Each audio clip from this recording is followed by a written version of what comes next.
Hey guys, आप सभी का स्वागत है आपके अपने चैनल पर।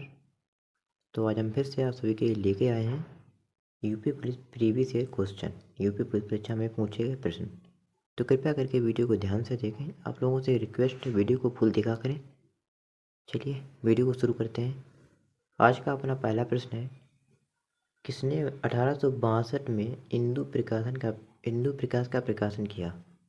आपके ऑप्शन है जस्टिन रानाडे, अयोध्या सिंह उपाध्याय, जयशंकर प्रसाद, हजारी प्रसाद द्विवेदी।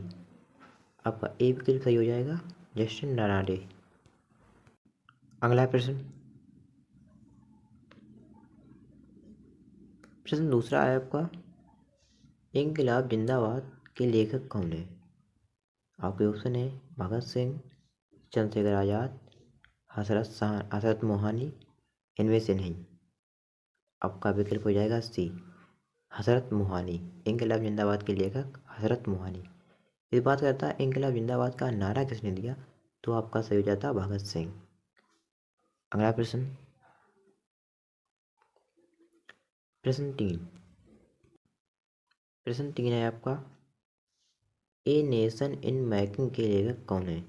ऑप्शन है रविंद्रनाथ टैगोर, सुरेंद्रनाथ टैगोर, सी सुरेंद्रनाथ बनर्जी, डी कोई नहीं। आपका विकल्प हो जाएगा C, Surendranath Banerjee a nation in making के लेखक। अगला प्रश्न 4 है आपका, किस स्वतंत्रता सेनानी ने गांधी जी को राष्ट्रपिता कहकर सबसे पहले संबोधित किया था? आपके ऑप्शन है सुभाष चंद्र बोस ने, भगत सिंह जी ने, राम प्रसाद बिस्मिल ने, रविंद्रनाथ टैगोर ने। आपका पहला विकल्प सही हो जाएगा, सुभाष चंद्र बोस ने गांधी जी को राष्ट्रपिता कहकर सबसे पहले संबोधित किया था। और बात करें कि गांधी जी को महात्मा किसने कहा, गांधी जी को महात्मा सर्वप्रथम महात्मा किसने कहा, तो आपका रविंद्रनाथ टैगोर सही हो जाएगा। ठीक है। अगला प्रश्न 5, पांचवा प्रश्न है आपका। पांचवा प्रश्न है, ये ऐतिहासिक विक्टोरिया पार्क जिसे अब जंग ए आज़ादी पार्क का नाम दिया गया कहाँ है? ऑप्शन है प्रयागराज, मेरठ, आगरा, अमृतसर।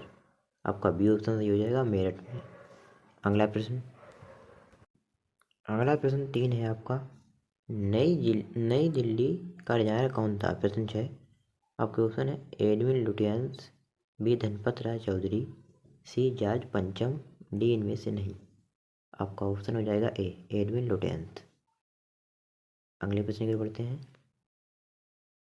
अगला प्रश्न आपका 7वां है, इनमें से कौन राष्ट्रपति निर्वाचन में भाग नहीं लेगा? कौन नहीं ले सकता? आपके ऑप्शन है ए निर्वाचित राज्यसभा सदस्य, बी निर्वाचित लोकसभा सदस्य, सी राज्य विधान परिषद के निर्वाचित सदस्य। लास्ट ऑप्शन है आपका डी, ई व बी दोनों। तो आपका सही उत्तर में हो जाएगा सी, राज्य विधान परिषद के निर्वाचित सदस्य राष्ट्रपति निर्वाचन में भाग नहीं ले सकते हैं। अगला प्रश्न 8वां प्रश्न है आपका, भारत के महान न्यायवादी अटॉर्नी जनरल के रूप में नियुक्त होने के लिए क्या योग्यता होनी चाहिए? ऑप्शन है उच्च न्यायालय का न्यायाधीश होना चाहिए, सर्वोच्च न्यायालय का न्यायाधीश होना चाहिए, राज्यसभा का सदस्य होना चाहिए, डी सभी। तो आपको बता दें आपका बी ऑप्शन सही हो जाएगा, सर्वोच्च न्यायालय का न्यायाधीश। अगला प्रश्न 9।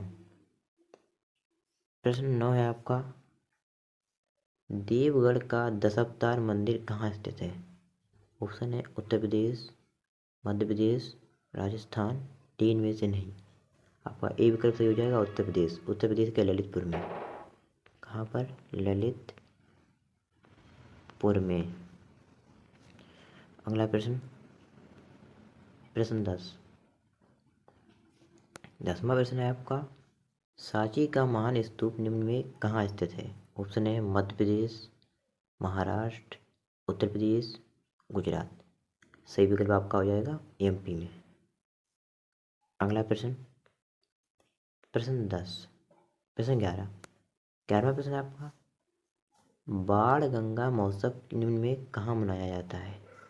ऑप्शन है महाराष्ट्र। अगला विकल्प अब तक दिया गया है आपका केरल, पंजाब, उत्तर प्रदेश। आपका सही उत्तर हो जाएगा पहला वाला महाराष्ट्र। महाराष्ट्र। अगला प्रश्न, प्रश्न 12वां प्रश्न है आपका, भारत के वर्तमान महान्यायवादी कौन है? भारत के वर्तमान महान्यायवादी आपके ऑप्शन है R Venkataramani, B Manvendra Singh, C Suroj Singh, D इनमें से नहीं। आपका ए विकल्प सही हो जाएगा आर वेंकटरमणी। अगला प्रश्न, प्रश्न 13 है आपका, महान्यायवादी का संबंध किस अनुच्छेद से है? ऑप्शन है 76, बी 74, सी 79, डी 81।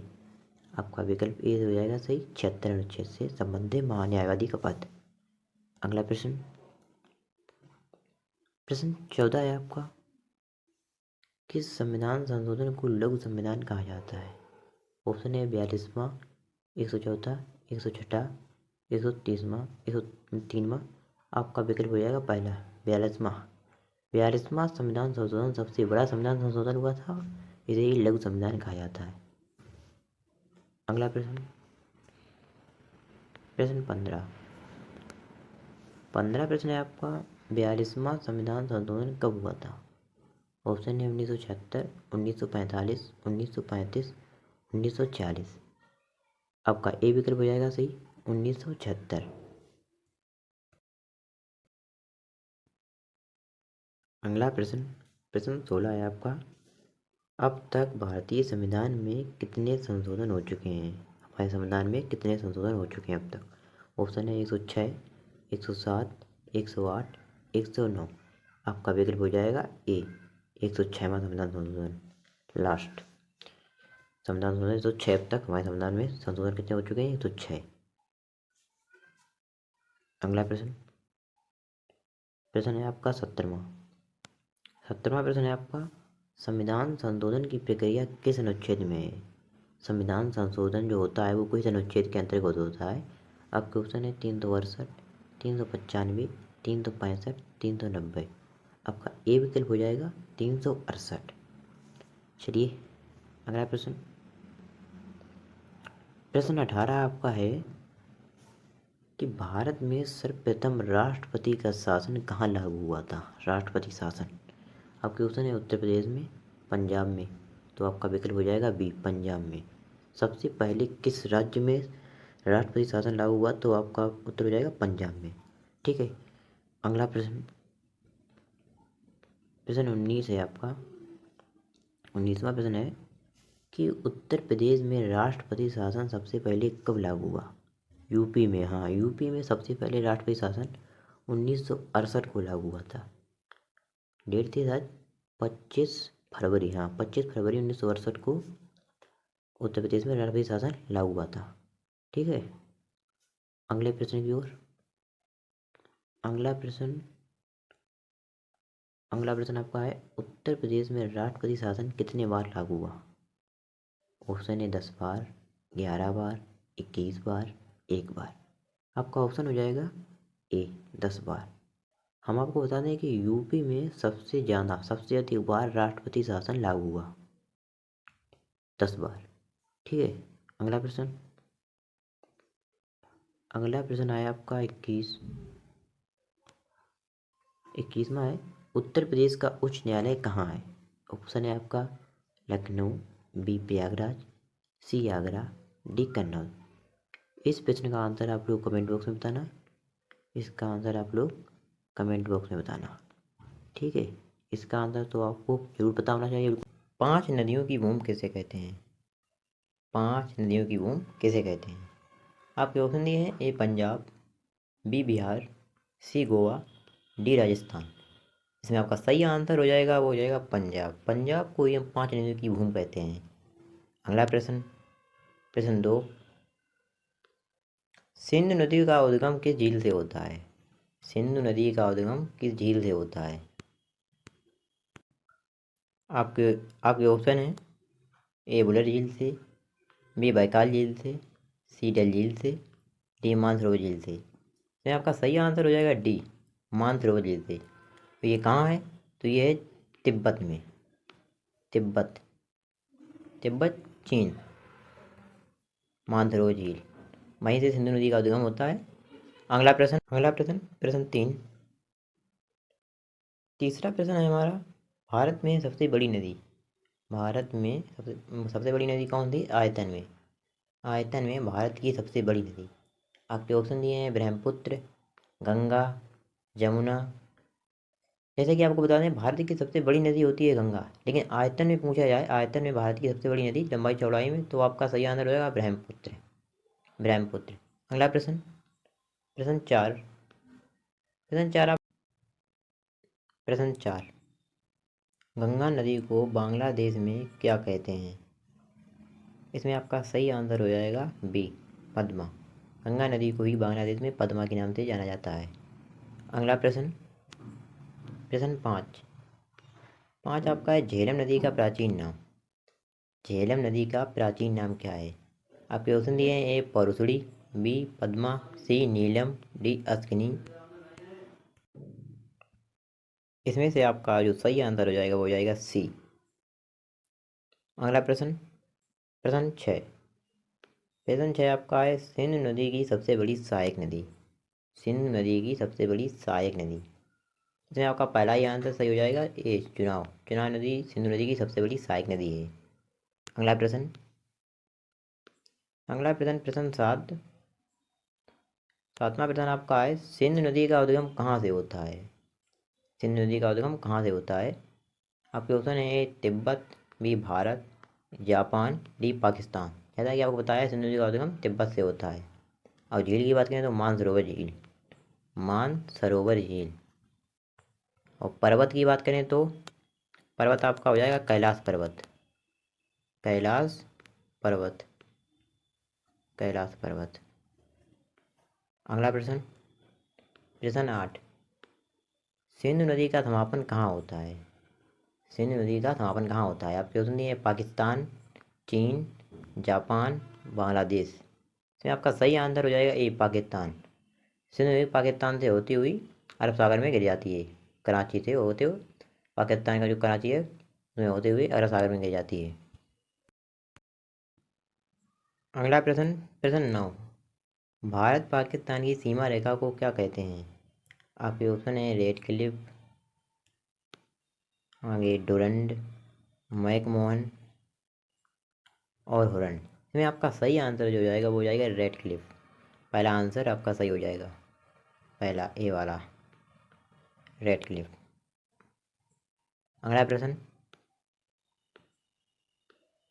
प्रश्न 10। प्रश्न 10 आपका है, विश्व की एकमात्र तैरती हुई झील कौन सी है? आपके ऑप्शन है बुलर, बैकाल, डल, लोकटक। इसमें आपका सही आंसर हो जाएगा लोकटक झील। लोकटक झील विश्व की एकमात्र तैरती हुई झील है, जो कि मणिपुर में है। कहाँ है? मणिपुर में, मणिपुर में। अगला प्रश्न, प्रश्न 11। 11वां प्रश्न है आपका, भारत चीन की सीमा रेखा को क्या कहते हैं? जैसा कि आपको बताया, भारत और पाकिस्तान की सीमा रेखा को रेड क्लिफ कहते हैं, और भारत चीन की सीमा रेखा को क्या कहते हैं? इसमें आपका सही आंसर हो जाएगा मैकमोहन। भारत चीन की सीमा रेखा मैकमोहन। अगला प्रश्न, प्रश्न 12। आपका प्रश्न है, ब्यास नदी का उद्गम कहाँ से होता है? आपके ऑप्शन दिए हैं, हिमाचल प्रदेश, पंजाब, उत्तर प्रदेश, राजस्थान। इसमें आपका सही आंसर हो जाएगा हिमाचल प्रदेश के ब्यास कुंड से, हिमाचल प्रदेश के ब्यास कुंड से, ब्यास कुंड। अगला प्रश्न, प्रश्न 13। आपका 13 प्रश्न है, हीराकुंड बांध किस नदी पर स्थित है? हीराकुंड बांध किस नदी पर स्थित है? आपके ऑप्शन है, महानदी, बी गंगा नदी, सी नर्मदा नदी, डी कावेरी नदी। इसमें आपका सही आंसर हो जाएगा पहला ए, महानदी पर। हीराकुंड बांध किस नदी पर है? महानदी पर। अगला प्रश्न, प्रश्न 14। 14वां प्रश्न है, गंगा नदी उत्तर प्रदेश में कहाँ से प्रवेश करती है? गंगा नदी उत्तर प्रदेश में कहाँ से प्रवेश करती है? आपके ऑप्शन दिए हैं, बिजनौर से, हरदोई से, कन्नौज से, सहारनपुर से। इसमें आपका सही आंसर हो जाएगा ए बिजनौर से। गंगा नदी उत्तर प्रदेश में बिजनौर से प्रवेश करती है। अगला प्रश्न,